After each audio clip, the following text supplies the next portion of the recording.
एक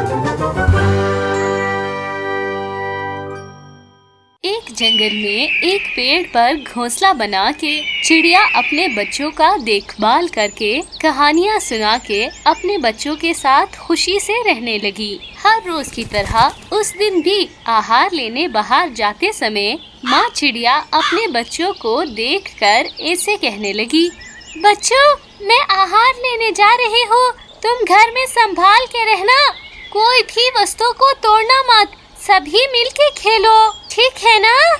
और कितने ही दिनों में हम ऐसे ही घर में खेलते रहे माँ।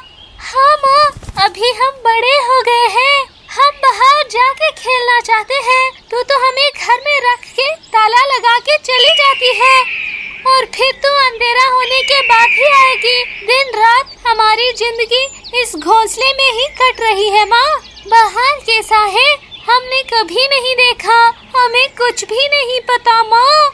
अरे बाहर जैसा तुम सोच रहे हो वैसा कुछ भी नहीं है बच्चों, वहाँ से कौन सा सांप आएगा पता भी नहीं चलेगा। ऐसा ना हो कोई चील आ जाए और तुम्हारा आहार बनाकर खा जाए, मुझे ये डर है बच्चों। और कुछ नहीं, तुम सब संभाल कर इस घोंसले में ही रहो बच्चों, ठीक है ना? ऐसा कह के घर से बाहर निकलकर दरवाजा बंद करके घर को ताला लगाकर माँ चिड़िया वहाँ से चली जाती है। चिड़िया के बच्चे उस घोंसले में बनी खिड़की के सामने बैठकर बाहर देखते रहते हैं।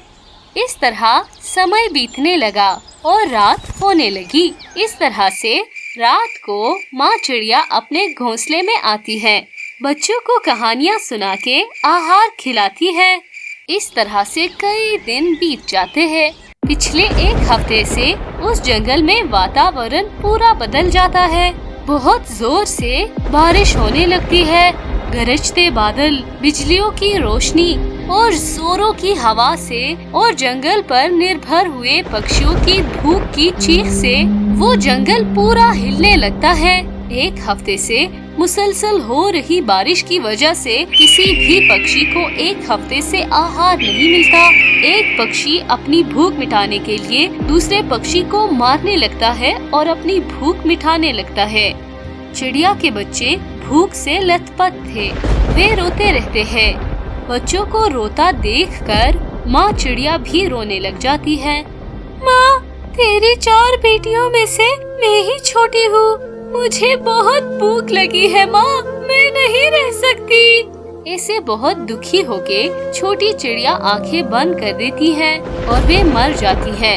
यह देखकर माँ चिड़िया बहुत बहुत जोरों से रोने लग जाती है। माँ, ऐसे जोर जोर से रोने से और चीखने से मरी हुई बहन वापस तो नहीं आएगी ना? कम से कम हम तीनों को तो बचाओ माँ, किसी से पूछकर खाना लेकर आओ ना हमारे लिए। ये बात सुन के माँ चिड़िया अपने आंसू पोंछने लगती है और कहती है, बच्चों में जाकर किसी से खाना मांग कर लाती हूँ, तुम घर में अपनी बहनों का ख्याल रखना बेटी, घर से बाहर किसी को भी आने नहीं देना बेटी। ठीक है माँ। माँ चिड़िया आहार लाते समय अपने बच्चों के लिए रास्ते में इस तरह से सोचने लगी, अरे ये क्या स्थिति है, आखिर में जंगल में मांग के खाना खाने की स्थिति आई है, इसे भीख मांगने से कोई क्या सोचेगा। हाय, आज कोई थोड़ा सा खाना हमें देखने को देना। वे ऐसे सोच के आगे जाने लगी। ऐसे सोचते सोचते आगे जाते हुए उसे अपने सामने से चील आती हुई दिखाई दी। उस चील को देखकर माँ चिड़िया अपने मन में बोलती है, हाँ, ये चील जी से मैं कभी नहीं पूछी, पर आज पूछूंगी। उसी समय चील को जाते हुए चिड़िया माँ रोकती है। अरे चील जी, मेरे बच्चे भूखे हैं, दया करके अगर आपके पास खाने को कुछ है दीजिए ना। चिड़िया की बातें सुनकर चील अपने मन में ऐसे सोचने लगा, अरे मैं आहार लाते समय और आहार ही मेरे सामने आया, मुझे कैसे भी करके चिड़िया के बच्चों को खाना है। चील चिड़िया के सामने अपने मन में बातें करते हुए ये कहता रहता है, अरे चील जी, आहार है तो दीजिए, आप कुछ बोल क्यों नहीं रहे? हाँ हाँ, वो बात नहीं है चिड़िया, मैं तुम्हें एक जगह बताता हूँ, तू वहाँ जा। हाँ ठीक है, मैं जाऊंगी। ऐसा कह के माँ चिड़िया चील के बताए हुए जगह पर चली जाती है। थोड़ी दूर जाने के बाद माँ चिड़िया के सामने कौवा आकर ऐसे बोलने लगा। अरे चिड़िया, कहाँ जा रही हो? अरे कौवे भाई, मैं आहार लेने जा रही हूँ। वहाँ मेरे बच्चे भूख से तड़प रहे हैं। बीच रास्ते में चील जी मिले और उन्होंने मुझे वे रास्ते पे चलने को बोला और थोड़े दूर जाने से वे जगह आएगा। वो कह रहे थे वहाँ बहुत सारा आहार मिलेगा करके। ये बात सुनकर चील बोला, अरे चिड़िया रानी, तू कितनी बोली है रे। वे चील अच्छी चील नहीं है, उस तरफ उस चील का घर है। वे तुझे आहार देने के लिए नहीं, बल्कि तुझे आहार बनाने के लिए अपने घर में बुलाए हैं, तू समझना। ये बात सुन के माँ चिड़िया शॉक हो जाती है। थोड़ी देर बाद माँ चिड़िया थोड़ी देर भी वहाँ न रही और वे अपने घोंसले के पास भागना शुरू कर देती है। वहाँ चील चिड़िया के घोंसले के पास पत्थर पकड़कर वे ताला तोड़ने लगता है। अंदर रहे चिड़िया के बच्चे रोते हुए घबराते रहते हैं। इतने में माँ चिड़िया वहाँ पर आ जाती है और पीछे से लकड़ी पकड़कर चील के सर पर जोर से दे मारती है। इससे चील बेहोश होकर गिर जाता है और माँ चिड़िया ताला खोलकर अपने बच्चों के पास चली जाती है और उनकी हिफाजत करती है। एक सुंदर से जंगल में चिड़िया, कौवा, कबूतर, चील, तोता सभी पक्षी एक बड़े पेड़ पर घोंसला बनाकर बहुत ही प्यार और मोहब्बत से रहा करते थे। वो सभी पक्षी एक दूसरे से बातें कर बहुत खुशी से रहा करते थे। हर रोज मिलके भोजन ढूंढते ढूंढते शाम के वक्त चील के घोंसले के पास आके चील के पास आए रेडियो सुनने, गाने और समाचार सुनकर अपने अपने घरों में चले जाया करते थे। उस दिन भी अंधेरा हो रहा था। सूरज आहिस्ता आहिस्ता धरती के अंदर जा रहा था। कौवा और चिड़िया अपने अपने घोंसलों में जाने के लिए अपने पैरों में फल पकड़े अपने घोंसले में जा रहे थे। अब मैं तुम्हारी बात मानकर तुम्हारे साथ फल ढूंढने नहीं आऊँगा। तुमने तो कहा था कि फलों का दर बहुत करीब है। मैं तो बस एक फल खाकर और एक फल अपने पैरों में पकड़कर लेके जा रही हूँ। कौवा ऐसे गुस्से में बोलती है, ये क्या बात कर रही हो कौवे? मुझे तुम्हारी यही बातें बिल्कुल भी नहीं पसंद है। तुमने ही तो मुझे कहा था कि फल दिखाई दे तो मुझे बताना। अब मैंने तुम्हें बताया है और तो तुम्हारे साथ मैं भी तो आई हूँ ना। अगर समाचार खत्म होने से तेरी पिटाई मेरे हाथों से कायम है। ऐसे कह के कौवा और जोर से आगे जाने लग जाता है।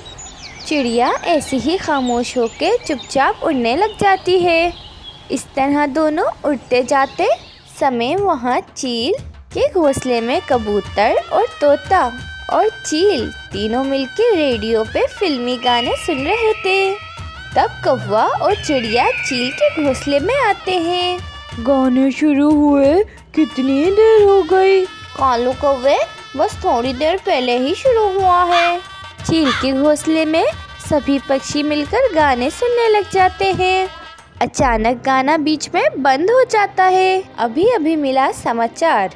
अचानक से बंगाल पार में अल-पीरी आने से बहुत जोर से हवाएं आने का संकेत है। हर एक को अलर्ट रहना है। घर में रहकर सुरक्षित रहिए। आप सबके लिए फिर से फिल्मी कार्यक्रम जारी रहेगा। ऐसे कहने के बाद फिर से गाने आने लग जाते हैं। बाहर बरसते बादल और बिजलियां कड़क रही थी। बहुत जोरों की हवाएं चल रही थी। पेड़ बहुत जोरों से हिल रहा था, जिसकी वजह से सभी पक्षी हिल रहे थे। रेडियो नीचे गिरने की वजह से रुक जाता है। चील बाहर आके देखती है। एकदम से सारा मौसम बदल जाता है। गरजते बादल और बिजलियों से गड़गड़ाहट की आवाज आ रही थी। चील घोंसले के अंदर आती है। दोस्तों, जैसा हमने रेडियो में सुना वो बिल्कुल ठीक है। आप सभी दोस्तों अपने अपने घोंसलों में जाकर सही से रहो। डरो मत, बाहर भयानक बारिश आने वाली है। बार बार खिड़कियों से बाढ़ के पानी पे ध्यान रखो। मुझे बहुत डर लग रहा है। मैं नहीं तुम्हारे साथ रहूंगी दोस्त। मुझे घर जाने का मत बोलो। जाओ, हिम्मत से रहो। ऐसा कहकर सभी पक्षियों को भेज देती है चील। सभी पक्षी डरते डरते अपने घोंसलों में चले जाते हैं। सभी पक्षी अपने घोंसलों में मोमबत्ती जलाकर खिड़की के बाहर देखने लग जाते हैं। बाहर बिजलियों से और तेज तेज बारिश होना शुरू होता है। जोर से हवाएं आने लगती हैं। पेड़ सभी हिल रहे थे। घोंसलों में सभी पक्षी डर डर के अपने हाथों में अपनी प्राण लेके घोंसले से बाहर देख रहे थे। अरे ये कैसे बारिश है? अचानक से सुनामी आने से किसी की प्राण नहीं बचेगी। जाने वाला प्राण एकदम चला जाएगा। और ये अचानक बारिश की मुसीबत क्या है? ऐसे सोचते समय ही बाढ़ का पानी बढ़ने लग जाता है। पेड़ सभी डूबने लग जाते हैं। कौवा बहुत डर जाती है। बाप रे, ये बाढ़ का पानी तो मेरे घोंसलों को डुबा देगा। बराबर चिड़िया के घर चली जाती हूँ। ऐसा सोच के कौवा बाहर आके बारिश में भीग के चिड़िया के घोंसले की तरफ जाता है। कौवा चिड़िया के घोंसले के पास आती है। चिड़िया बहन, दरवाजा खोलो ना। बारिश के पानी की वजह से मेरा घोंसला डूब रहा है। इतना कहकर कौवा कांपने लग जाता है। चिड़िया आकर दरवाजा खोलती है। बस इतना ही हुआ होता है कि बाढ़ का पानी चिड़िया के घर पे भी आ जाता है। चिड़िया और कौवा दोनों उड़ के दरख्त पे बैठ जाते हैं। बारिश में भीग रहे होते हैं। अरे चिड़िया, तुम्हारा भी घोंसला डूब गया है। हमें चील के पास चलना चाहिए। वहाँ हम सुरक्षित रहेंगे। हाँ कौवे, मुझे भी ऐसा ही लग रहा है। यही सोचकर कौवा और चिड़िया चील के घोंसले के पास आते हैं। चील अपने घोंसले में कबूतर को मार के उसे पका के खा रही थी। बेचारी कबूतर, उसे मेरे बुरे स्वभाव के बारे में तो पता ही नहीं था और मेरे घोंसले में रह गई। यहाँ रहकर अपने प्राणों को बचाना चाहती थी। और अब देखो मेरी भूख मिटा रही है। गरम गबर ये कबूतर खाने से। ओहो! चील ये सब सोच ही रही थी। बाढ़ का पानी और बढ़ने लग जाता है। हवाएं चल रही थी। चील के घोंसले, कौवा, चिड़िया और तोता तीनों चील के घोंसले के पास आते हैं। तीनों पक्षी मिलकर चील को बुला रहे होते हैं, पर चील तो सुन नहीं रही थी। वो अंदर कबूतर का मांस खा रही थी। उधर तोता, चिड़िया और कौवा एक बड़े से पत्थर पे बैठ जाते हैं और एक पत्ते को बारिश से बचने के लिए ऊपर रख लेते हैं। दूसरी तरफ पेट भर खा के जैसे ही चील अपने घोंसले का दरवाजा खोलती है, तब तक तो बहुत देर हो जाती है। बाढ़ का पानी बढ़ जाता है। चील उस बाढ़ के पानी में डूबकर ऊपर नीचे होने लग जाती है। कौवा, चिड़िया, तोता, कोई तो मुझे बचाओ। मैं बाढ़ के पानी में डूब रही हूँ। ऐसे कहते कहते चील डूब जाती है। उधर चील की आवाज सुन के कौवा, तोता, चिड़िया चील को बचाने का सोचते हैं, मगर गरजते बादलों और बिजली की आवाज से डर जाते हैं। चील बाढ़ के पानी में डूबकर मर जाती है। मरने के बाद ऊपर बाढ़ के पानी में तैरने लग जाती है। उधर कौवा, तोता और चिड़िया बहुत दुखी होते हैं और वो तीनों पत्ते के नीचे सर छुपाकर अपने प्राण बचाते हैं। जंगल में नए साल की आमद थी। सभी पक्षी नए साल की तैयारियों में लगे हुए थे। उसी जंगल में एक चिड़िया रानी भी रहती है। चिड़िया रानी तमाम पक्षियों से ज़्यादा अमीर थी। वो हर साल अपने घर के आगे एक बहुत बड़ी पार्टी रखती। नए साल के आने की खुशी में वो सभी तमाम पक्षियों को उस पार्टी में बुलाती थी। इस साल भी वो नए साल की तैयारियों में लगी हुई थी। एक दिन वो बाजार से कुछ चीज़ें लेने जा रही थी। उसकी मुलाकात दूसरी चिड़िया से होती है। अरे चिड़िया रानी, तुम इतनी जल्दी जल्दी कहाँ जा रही हो? खैर तो है ना? हाँ बहन, मैं ना नए साल की पार्टी के लिए बहुत मसरूफ़ हूँ। उसके लिए ही कुछ सामान लेने मार्केट जा रही हूँ। अच्छा चिड़िया रानी, हम तो समझे इस बार तुम पार्टी नहीं करोगी नए साल की, क्योंकि तुम्हारे बच्चे छोटे हैं। इसलिए हम समझे कि तुम इस बार शायद पार्टी का इंतज़ाम ना करो। अरे नहीं नहीं बहन, मैं इस साल भी पार्टी करूँगी। तुम ना सभी जंगल के पक्षियों को बता देना कि नए साल पे मेरे घर के पास आ जाएं। हम सभी पक्षी मिलके वहीं पर पार्टी करेंगे। ठीक है चिड़िया रानी, तुम फिक्र मत करो, मैं ये बात सभी पक्षियों को बता दूंगी। फिर चिड़िया रानी वहाँ से उड़ जाती है। दूसरी चिड़िया सभी पक्षियों को जाकर पार्टी के बारे में बताती है। पार्टी का सुनकर सभी पक्षी बहुत ही ज़्यादा खुशी हो जाते हैं। तभी मिट्ठू तोता बोलता है, अरे ये तो अच्छी बात है, कम से कम हम सभी पक्षियों को अच्छा खाने को तो मिलेगा नए साल में। और साल में एक ही बार तो अच्छे खाने को मिलता है। हाँ तोते मियाँ, अब सब लोग नए साल की पार्टी में जाने के लिए तैयारियाँ कर लो। सभी पक्षी नए साल की तैयारियों के लिए मसरूफ़ हो जाते हैं। नए साल की रात को सभी पक्षी चिड़िया रानी के घर के पास आके खड़े हो जाते हैं। चिड़िया रानी का घर बहुत सुंदर सजा हुआ था। सभी पक्षी देखकर हैरान हो जाते हैं। वहीं वे कालू कौवा अपने दोनों बच्चों के साथ आया हुआ था। तभी वो अपने बच्चों से कहता है, अरे बच्चों, वो देखो चिड़िया रानी के बच्चे बैठे हुए हैं, तुम दोनों भी उनके साथ जाकर खेलो। इतना कहते ही वे दोनों बच्चे उड़कर चिड़िया के बच्चों के पास चले जाते हैं। तमाम पक्षी एक दूसरे से बातें करने में मसरूफ़ थे। चिड़िया रानी भी बातें कर रही थी। तभी वहाँ पर उल्लू आ जाता है और वो बोलता है, चिड़िया रानी, यहाँ तुम बातों में लगी हुई हो, वहाँ तुम्हारे बच्चे कालू कौवों के बच्चों के साथ लड़ रहे हैं।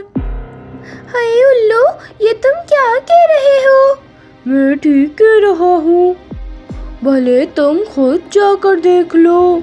सभी पक्षी चिड़िया रानी के साथ चले जाते हैं। जब चिड़िया रानी और सभी पक्षी वहाँ पहुँचते हैं तो चिड़िया रानी के बच्चे और कालू कौवे के बच्चे आपस में बहुत बुरी तरीके से लड़ रहे होते हैं। चिड़िया रानी और कालू कौवा अपने अपने बच्चों को अलग अलग करते हैं। चिड़िया रानी बहुत ज़्यादा गुस्से में होती है।